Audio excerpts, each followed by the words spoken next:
Cut it. Hey, welcome back.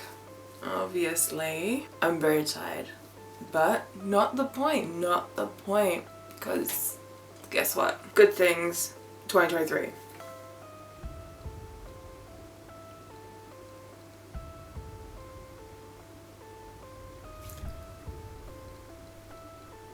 Whew, what a time. I'm obviously wearing the old shirt, this is from last year, but I did get the new shirt. I'll just show it later. We'll do the haul after. But oh my god, I love live music so much, and when it comes in the form of a festival it's even better, obviously, because in the end a lot of the time it's cheaper and you see more bands. You can pay so much money to see these giant artists and only have one of them, but with a festival you can pay the same amount and see like 10 of them. I mean, good things last year. I'm playing the people I wanted to see all in one place. Okay, slay.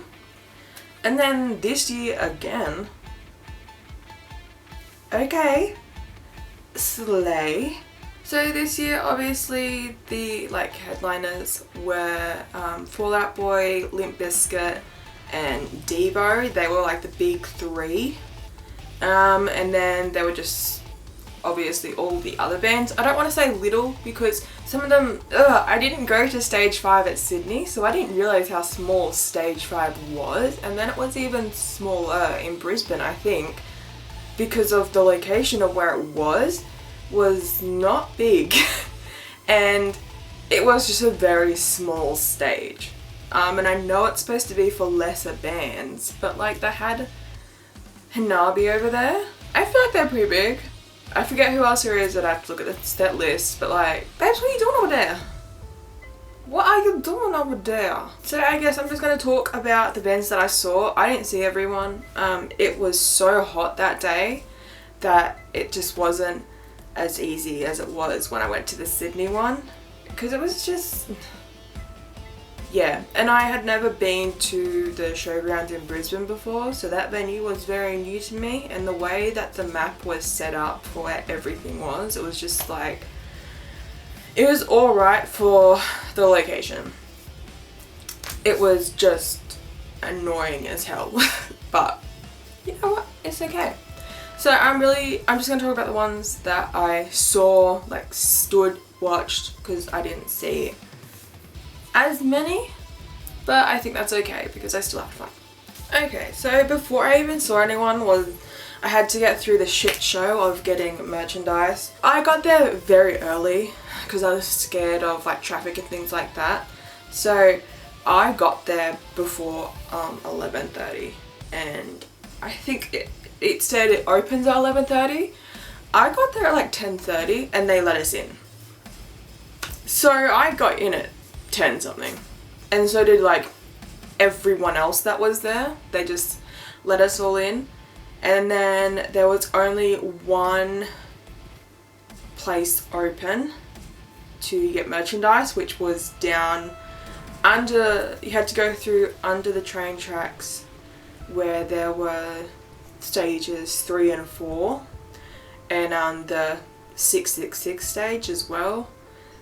And so that's where they had a merchandise tent open early, because the one at the top where everyone was coming in wasn't open yet. And that was at gate 1. So I got my merchandise really early, and I had to carry it around the whole day, which was fine. I know what I get myself into. I need a shirt. I'm gonna go through that pain.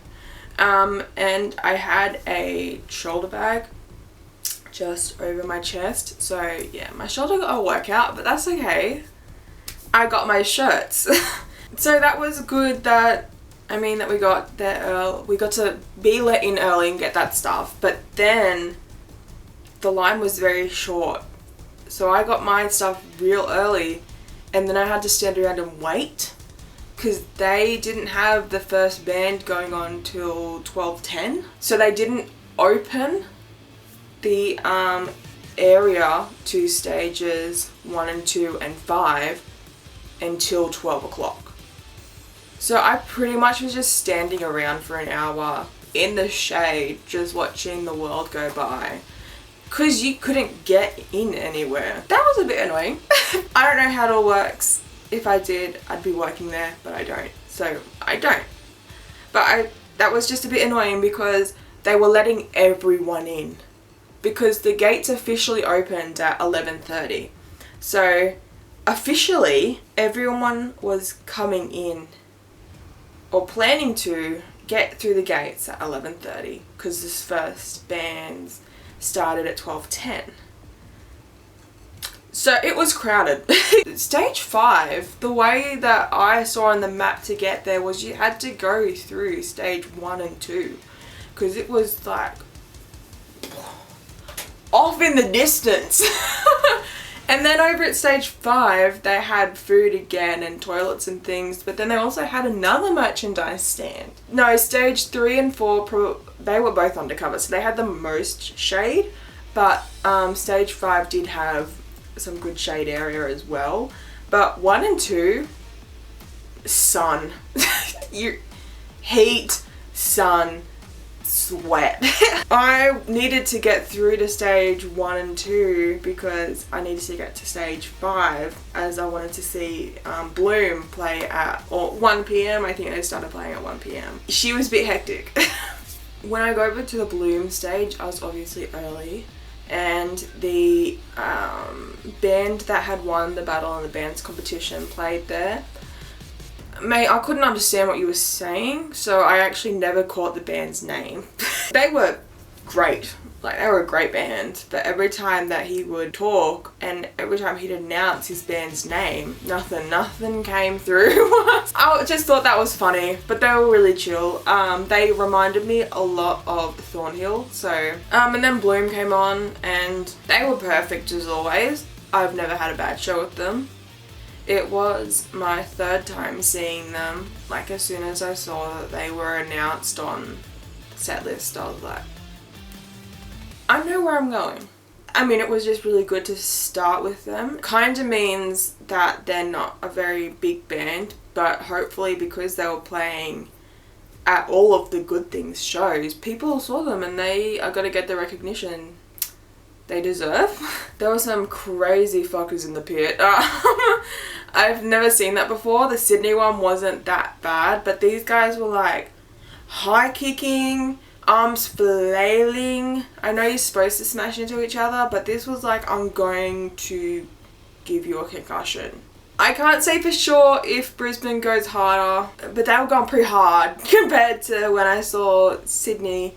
Because the first band I saw at Sydney was Ginger, and they started a small circle, but it was more of them just like running around in a circle. The next band I saw quite briefly, I didn't watch the whole set or even the beginning, because after Bloom ended, Eskimo Joe had already started on stage 1. As I was walking to find some water, I stopped and listened to them, because I didn't really know who Eskimo Joe was. I knew they were Aussie, and I think my mum's got one of their CDs, but that's about it. And then, I mean, when I looked at the songs to see what everyone sung, Black Fingernails, Red Wine, of course I'm seeing them. That's like my childhood song. It was always played in the car and things like that with my parents. Like, it was, so that was cool. They're a really chill band. I don't know any of their other music. So Eskimo Joe was just there. I can't say much on them. They sounded fine. Like, they sounded great. He can sing, obviously. The next band I saw after that was Hanabi. They played a while after Eskimo Joe because they were on stage 5 again, but I ended up getting water and sitting in the laneway eating my sheeps. I went and walked over to Hanabi after that. Hanabi? I don't know. I'm saying it in an Australian accent. This isn't working. They were so fucking good. I didn't really know who was in the band. I knew it was the girls, but like, I love when I see women with strong voices. Seeing them sing Like, the scream and the fucking, oh, I loved it. I loved every second of it. When she just started yelling beer, crowd goes wild. And that was so good. I do like that in between songs they have that techno music still going, so it's like it doesn't end. The energy, I was right up the back for that one.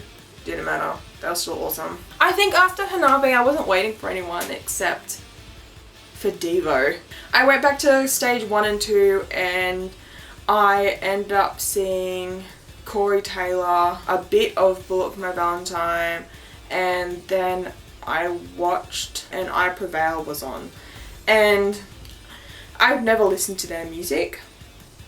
I probably have, I just don't know I have. You know how you listen to the song but you couldn't say who it actually is? It's just a song and you're like, that's cool, that's me. Their set was awesome. I came in late to it, but I saw the end. The Fire was cool. Fire's always awesome. Those guys were cool.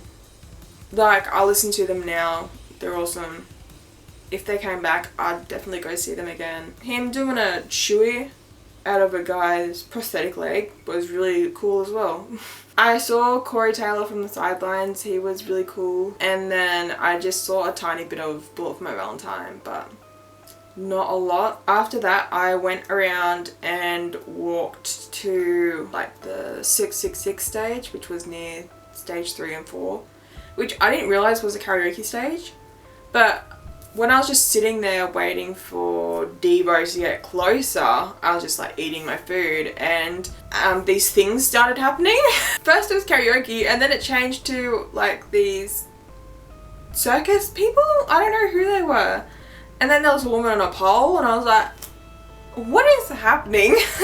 I don't know if they just put an entertainment stage in for good measure, but I was entertained. And then there was Devo.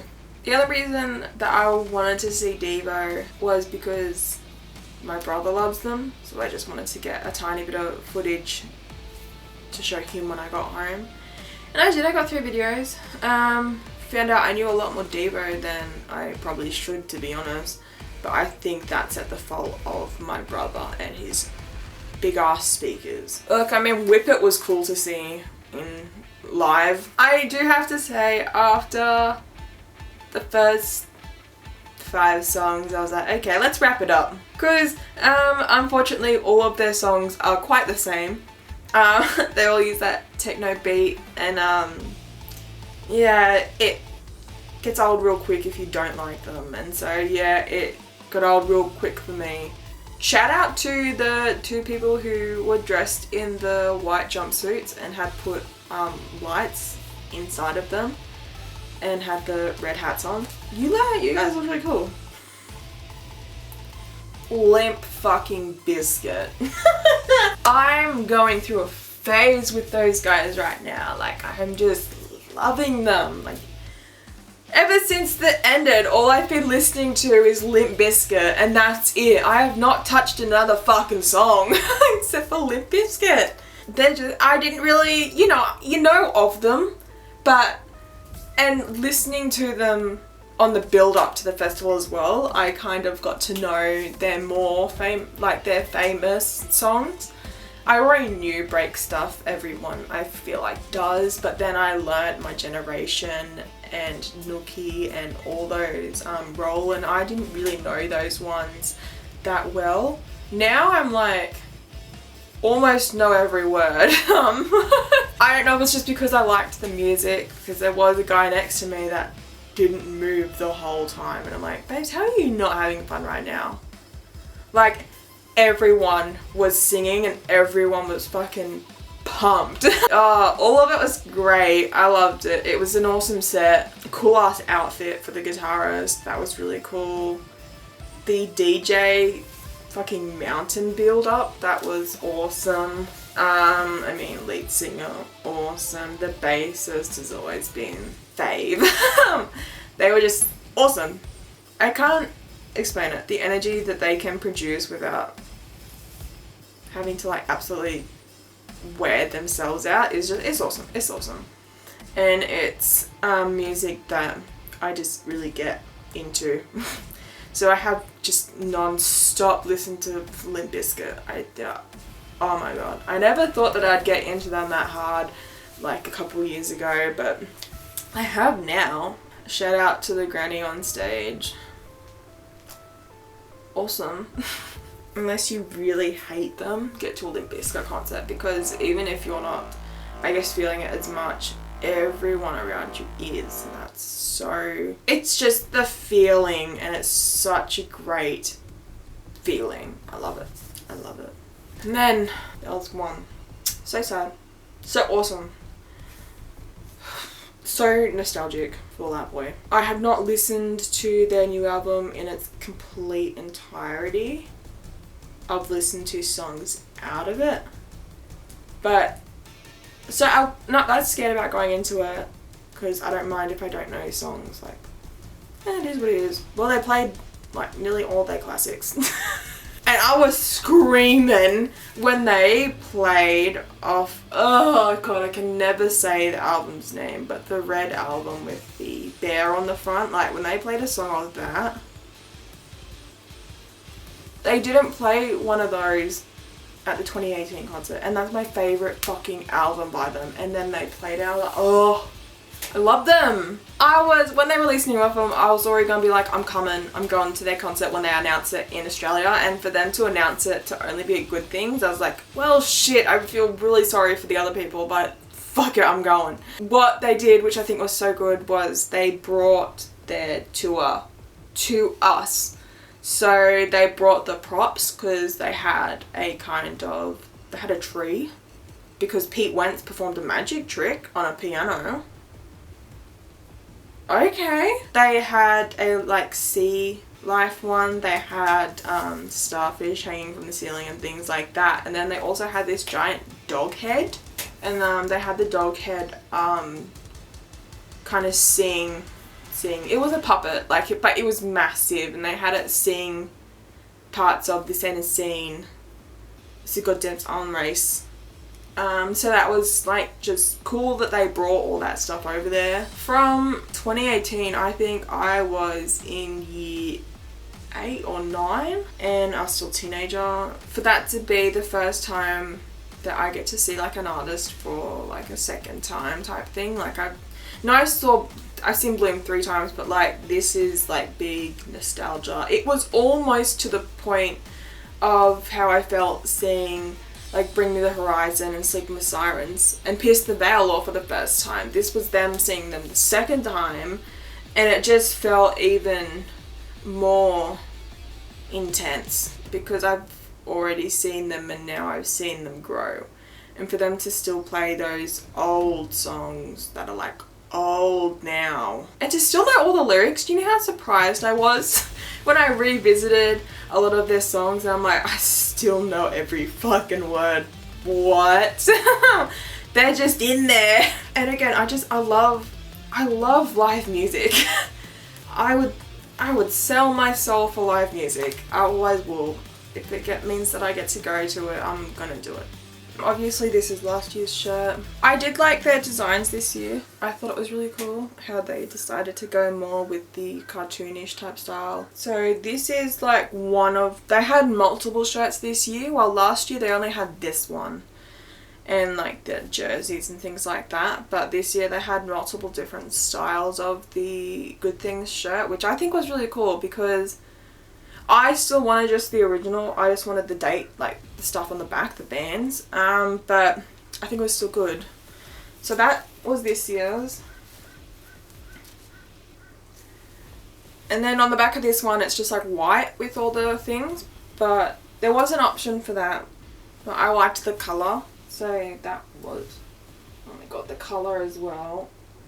So that's the official Good Things shirt, and I really liked that. That was really cool. There were a few different Fall Out Boy style shirts. I didn't like the picture of the 4 of them on the front for the one that had the band. It had the dates on the back, which I do like it when it has the dates on the back, but I didn't like the band picture. So I didn't get that one.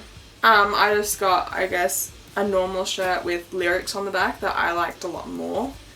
And so this was the Fall Out Boy shirt I got. And then on the back it says, if you build it, they will come in purple, much like their Mania shirt, which was purple as well. But yeah, I would have got a Limp Bizkit shirt, but Limp Bizkit had no merchandise. So yeah, that was Good Things 2023 in Brisbane. I'll probably still be living in Queensland for next year, so I'll probably go obviously to the Brisbane one again. It was kind of glad that I didn't go to the Sydney one. I'm so sorry for you guys that you had to get evacuated, but I'm really glad it did not rain at Brisbane because we were actually scheduled thunderstorms and lightning. So I'm really glad that through the week that calmed down, and then during the day and the night it was just fine. I'm not even getting older. I think I enjoyed it, but I was also like, I want to go home. And I don't know if it's just because I'm getting older or it just didn't seem as fun as it was. I guess already being to one, it kind of wore off as the first experience gonna be awesome, because Sydney was great. It's the first time that I went to something by myself and I loved it, which is why I keep going to things just going by myself, because I don't care anymore. I love it too much. I guess this year, as fun as it was, I was hot. Brisbane water tastes foul. And then by the end of the day, I got driven home by my dad. I had heat stroke, like I was gonna throw up in the car. And I had been drinking sunscreen all day. I don't drink alcohol, so I was just drinking water all day because I didn't spend any money there except for the merchandise. And yeah, nah, on the way home I was like, had a Woolworths bag. It's like, I'm so sorry Dad, I'm gonna throw up. Luckily I didn't, and then when I got home I felt a lot better. And I think I'll still go to Good Things next year if they've got ones I want to see. I'm not going to Slipknot. That was disappointing. That was a disappointing lineup for me. I know some other people are very happy about it. I'm not, which is fine. But I know people are not happy that Slipknot isn't playing at Knotfest. The next concert I have is not till April. I'm just gonna keep trying to see little ones around, just locals. So overall, Good Things 2023. Great show, great festival. I think it's very nicely planned out. I think they do their best in the circumstances that they have, and I think people need to cut them a bit of slack. This is it. I don't have anything else to say. I can't end a fucking video. It's absolute mayhem. Okay. Goodbye.